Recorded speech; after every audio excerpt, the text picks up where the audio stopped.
wrestler from Bishop gonna do up on the big wall, except slow you down? But regardless, I asked Tommy if he needed a partner, out of the blue. I think I had to email him on Facebook because I didn't have his phone number. And to my total shock, he said, meet me in Yosemite in October. So I did. I mean, what are you gonna do? Tommy's like my climbing hero. So of course I meet him in Yosemite in October. What I didn't know is that early on, in fact, on day one, he was going to put me to a test. Because what do you do with a runt that has no big wall experience on day one? You try to break him in half. You put 100 pounds on his back, and you saddle up yourself with 100 pounds, and so does Tommy's dad. And we hike up the east ledges, which takes about 5 hours with this kind of weight on your back. So I kind of bite my lip, throw this thing on my back, and we start hiking up the east ledges, and man, it's just suffering. You know, for 5 hours, you're just like slogging, your legs are burning, the sweat's dripping down your face because it's still hot in October.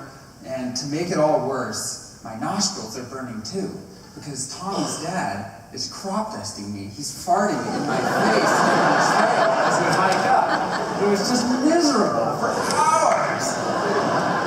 I couldn't believe it. It was just, and he's laughing at me the whole time.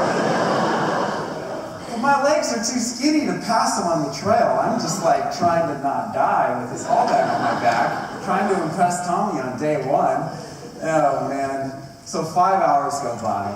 Finally, there's just no more uphill. We're at the top of El Cap. And just flop this thing on the ground. And I hear myself stretch my arms out and say, yeah, that felt good.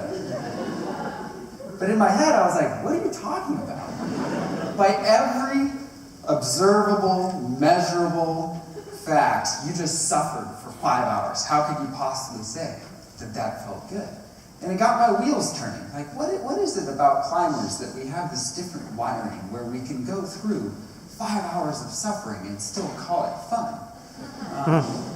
So it reminded me of this old quote by a British philosopher. And he says that nature's placed mankind under the governance of two sovereign masters, right? You've got pain in one hand and pleasure in the other. And these two things are supposed to be separate, right?